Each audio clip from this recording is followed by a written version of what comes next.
The AFM can sense more than just mechanical interactions between a probe and a surface. So, for example, by using a probe made of a magnetic material with a magnetic moment, one can sense magnetic interactions between the probe and a magnetized surface, as in magnetic force microscopy. By using a probe made of a conducting material and applying an electric field between the probe and the surface, one can sense surface potential, as in Kelvin probe microscopy. By using an AC field, one can sense the capacitance between the probe and the surface, and thus surface charges. Another application is near-field scanning optical microscopy. I'm not going to illustrate this, but by using a nanoscale source of light, much smaller than the wavelength of light, one can do sub-wavelength resolution imaging of surfaces by moving this probe over the surface and looking at the optical interactions between the probe and the surface. And then finally, I want to talk about an application dear to my heart, which is recognition imaging for determining the chemical or biochemical identity of particles on a surface. Here are illustrations of just a couple of these modes. The top panels, A and B, show magnetic force microscopy, in this case of a piece of videotape, where striped domains of magnetic field reversal exist encoding the video image on the tape. A is a topography image showing that the tape really has no long-range features on it, and B, the magnetic force image showing the domains of alternating magnetization on the tape. Electric field images are shown in C and D, where the surface potential is imaged using Kelvin force microscopy. You see on the left a semiconductor device in which one sees the topography, and on the right electric field variations that clearly reflect some sort of contamination on the surface, showing up beautifully in the Kelvin probe microscopy of the surface in panel D. Let me turn though now to recognition imaging, and this is a technique developed to map the chemical identity, particularly in complex biological samples of materials attached to the surface.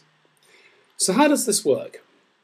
Well, the idea is to attach to the probe via a flexible tether an antibody, for example, that recognizes a specific protein on the surface.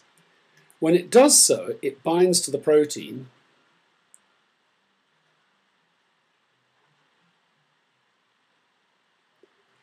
so that as the probe moves away, eventually the tether gets stretched and the antibody will pull away from the protein. Now, the problem in sensing that an antibody, for example, has bound to a protein on the surface is that the AFM always compensates in dynamic force microscopy by moving the surface away from the probe if the amplitude is reduced, so that, for example, if this tether binds to the surface, reducing the amplitude of oscillation, the AFM will just report this as in effect a high point in the image. So how can we detect that something is actually bound to the probe? In recognition imaging, this is done by looking in detail at the waveform of the oscillating probe. So in water, the oscillation is damped when the surface is sensed, so I'm showing this in an exaggerated way now.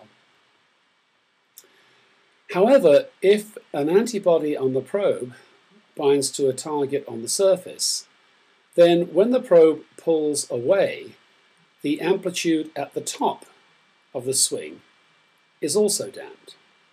Now remember, the AFM wants to keep the amplitude constant, and we've just reduced it at the top of the swing, so it will now pull the probe away from the surface, with the result that the waveform will look something like this.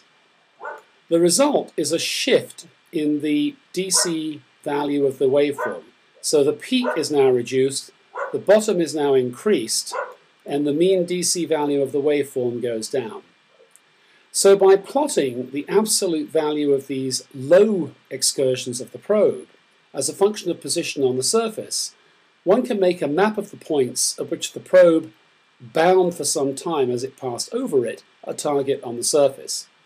So these images here are recognition images of chromatin again, so these are nucleosomes, this is DNA, and this is the same chromatin simultaneously reported in a recognition image in which this lower amplitude here is plotted synchronously with the topography. So these dark spots here correspond to points where the lower amplitude went down further and therefore report where the antibody bound its target in these nucleosomes. Just to show you the sort of problem this solves, this is an image of a very complicated process. It's called remodeling of chromatin. And in this image, a very complex enzyme has been added to an array of nucleosomes, this chromatin, and ATP, which is a molecule that energizes the enzyme, added during the series of scans. Now, all sorts of changes occur, but perhaps the most striking change that occurs is the appearance of this apparent dirt on the surface. So you'll see it looks clean before the ATP is added, and then the surface appears to look dirty after the ATP is added. This isn't owing to a dirty ATP. It actually turns out, if you use recognition imaging with an antibody that recognizes one of the proteins in these nucleosomes, that before the addition of ATP, the recognition spots shown by these blue dots are over the top of the nucleosomes, as one might expect. After adding ATP, they're all over the surface, showing that part of this process of so-called remodeling of chromatin is to kick out one of the proteins associated with the nucleosome. Thus, recognition imaging allows detailed analysis of images of very complex samples.